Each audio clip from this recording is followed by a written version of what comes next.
आज मैंने नाश्ते में बनाया था गोभी के पराठे।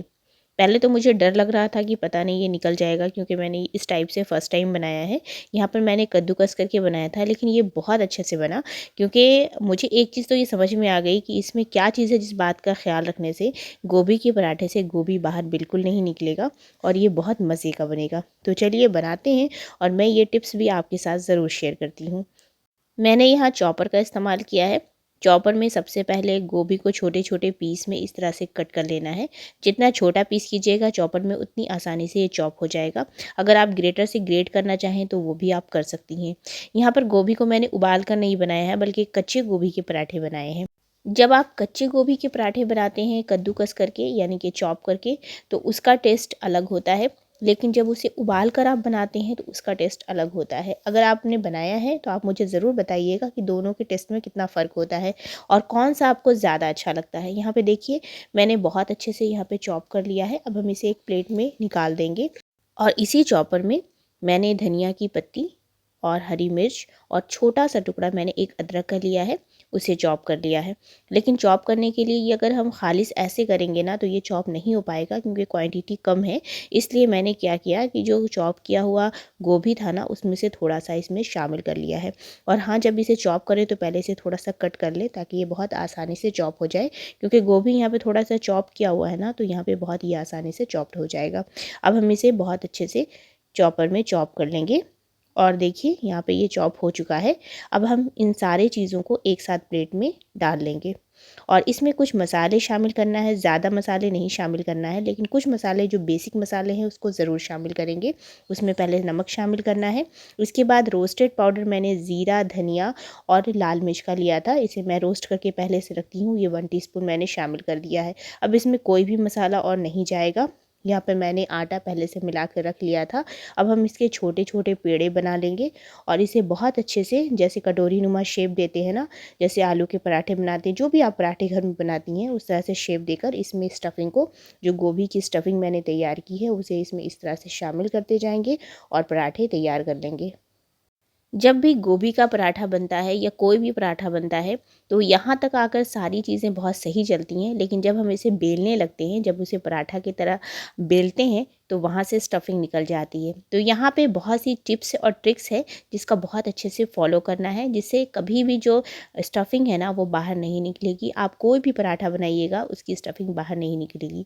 पहले तो इस बात का ध्यान रखना है कि पहले हम हाथों से हल्का हल्का प्रेस कर लेंगे, और रोटी को बिल्कुल हल्के हाथों से बेलेंगे। पराठे को जो बेलते हैं ना, उसमें हाथों में बहुत ज़्यादा प्रेशर नहीं डालेंगे, हल्के हाथों से बेलेंगे, तो कभी भी स्टफिंग जो है वो बाहर नहीं निकलेगी।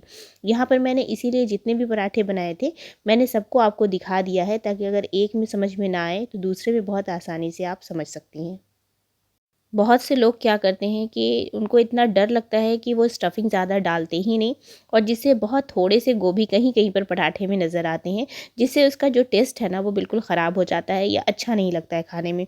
तो आपको गोभी के पराठे में बहुत अच्छी स्टफिंग डालनी है, लेकिन बस आपको ध्यान रखना है कि ये जो हम इसको राउंड कर रहे हैं, ये बहुत अच्छे से रैप होना चाहिए, बिल्कुल बाहर नहीं निकलना चाहिए। यहाँ पर आपका राउंड बहुत अच्छा होना चाहिए। और दूसरा ध्यान ये रखना है कि जब आप इसको बेलेंगी तो हाथ का जो प्रेशर है वो डायरेक्ट जो पराठे उस पर नहीं होना चाहिए, बल्कि बिल्कुल हल्का होना चाहिए। तो इससे गोभी के पराठे या कोई भी पराठा आप बनाइएगा तो वो बहुत अच्छे बनेंगे, और स्टफिंग बाहर नहीं निकलेगी, और आपको थोड़ा थोड़ा सा स्टफिंग डालने की ज़रूरत भी नहीं पड़ेगी। यहाँ पर मैंने ऑलिव ऑयल में इसको बहुत अच्छे से दोनों साइड फ्राई कर लिया था, लेकिन अगर आप चाहें तो घी में भी फ्राई कर सकती हैं, या किसी भी तेल में आप फ्राई कर लें जिसमें आप खाना पसंद करती हैं। तो यहाँ पर देखिए, इसे बहुत हल्के हाथों से यहाँ पर भी बहुत अच्छे से फ्राई कर लेना है, और इसे आप सर्व कर सकती हैं चटनी के साथ, या फिर अचार के साथ, या फिर दही के साथ। लेकिन मुझे गोभी के पराठे तो ऐसे ही बहुत अच्छे लगते हैं। देखिए कितने मज़े का बना है, मैंने आपको इसे नज़दीक से भी दिखा दिया है। ऐसे अक्सर मैं जब भी गोभी के पराठे बनाती हूँ तो उसमें आलू को मिक्स कर देती हूँ, और वो बॉईल करके बनाती हूँ। लेकिन आज मैंने फ़र्स्ट टाइम इसे कद्दूकस करके बनाया है, और इसका टेस्ट उसके टेस्ट से बहुत अच्छा था। और ये बहुत ही अंदर से इतना सॉफ्ट लग रहा था, इतना खाने में मज़ा आया कि मैं आपको क्या बताऊँ।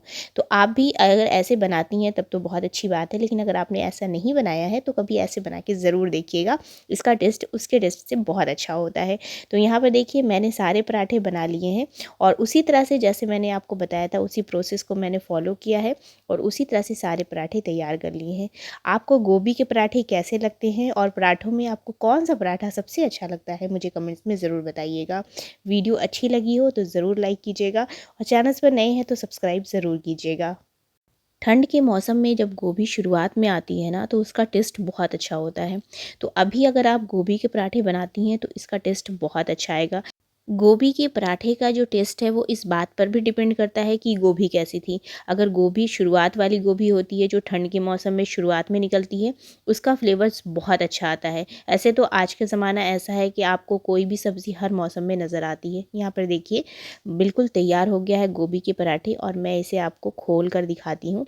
इसके दोनों साइड में गोभी बहुत अच्छे से फैला है और ये खाने में इतना जूसी था अंदर से कि मैं आपको क्या बताऊँ। आप ज़रूर ट्राई कीजिए।